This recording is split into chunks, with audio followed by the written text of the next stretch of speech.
Bueno, hola a todos, ¿cómo están? Hoy vengo a hablar sobre frecuencias y análisis de gráficos. En una empresa, la sección de recursos humanos desea entregar un regalo a los hijos de los trabajadores menores de 10 años. Para eso se solicita a cada uno que llene un cuestionario en el que una de las preguntas corresponde a esta. Con los datos siguientes representa una tabla de frecuencia adecuada. Entonces aquí tenemos la tabla, los datos recopilados, perdón. Entonces pasamos a ver lo que es la tabla. Entonces nos familiarizamos primero que todo con los símbolos que aquí están, que es para frecuencia absoluta, frecuencia relativa, frecuencia acumulada y frecuencia acumulada. Entonces pasamos a la tabla.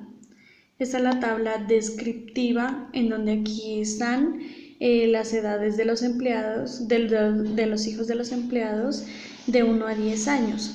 Aquí está la frecuencia, que es lo que se repite, el número de veces que se repite ese dato. Por ejemplo, aquí nos indica que se repite 7 veces las edades de un año, que se repite 9 veces la de 2 y así sucesivamente. Aquí tenemos lo que es la frecuencia, pero en porcentajes. Aquí tenemos la frecuencia acumulada, que nos da de esta frecuencia sumándole la siguiente. Y aquí la tenemos en porcentajes. Luego encontramos lo que es nuestra gráfica de las edades de los niños, que la representé con color amarillo. Es gráfica de barras, ¿sí? Pues me pareció el gráfico más fácil y por lo general el que más se usa.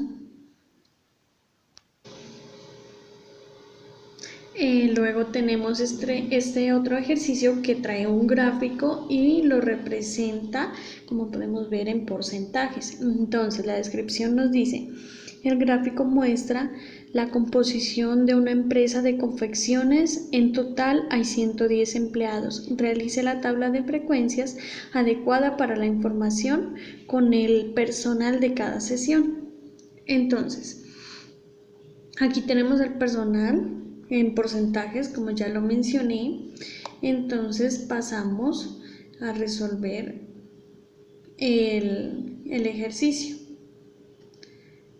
Entonces pasamos aquí, que tenemos esta tabla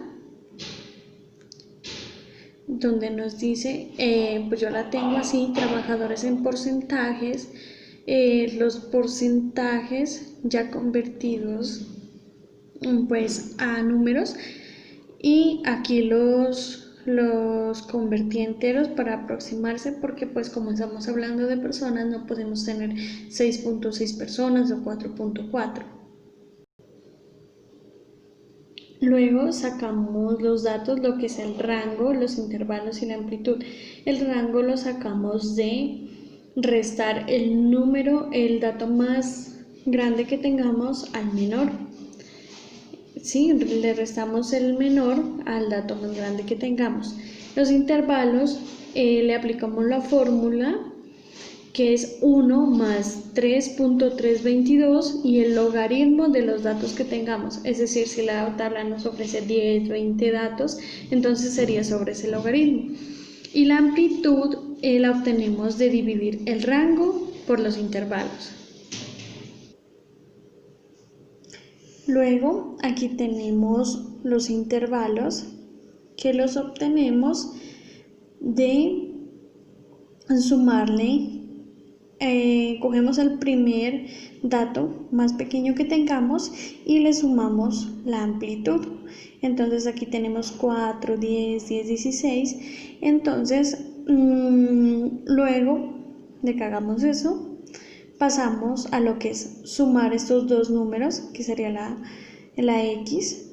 Aquí sería 4 más 10, 14, dividido entre 2. ¿Por qué entre 2? Porque así lo dice la fórmula. Entonces sería 7, 13, 19 y 25. Luego pasamos a lo que Luego pasamos a lo que es la frecuencia, es decir, con qué frecuencia se repiten estos datos. Por ejemplo, los datos que tenemos pues acá recopilados. Y nos podemos dar cuenta, como tenemos 8 datos en el ejercicio número 3, entonces serían 2, 3, 5, 6, 7, 8, en eso nos podemos dar cuenta que está bien. Entonces acá tenemos la frecuencia relativa, que la obtenemos de una división, que es la frecuencia, la dividimos entre el número de datos. En este caso pues serían aquí 2 y tengo 8 datos, entonces 2 entre 8. Y la frecuencia acumulada que nos da de sumar esta frecuencia. Entonces el primer dato va el primero normal y en la segunda casilla ya le vamos sumando. Por ejemplo, acá tenemos 2 más esta 3, 5, luego 5 más 1, 6, y acá nos podemos dar cuenta en el último dato que nos tiene que dar 8 para ver que tenemos el ejercicio bien resuelto.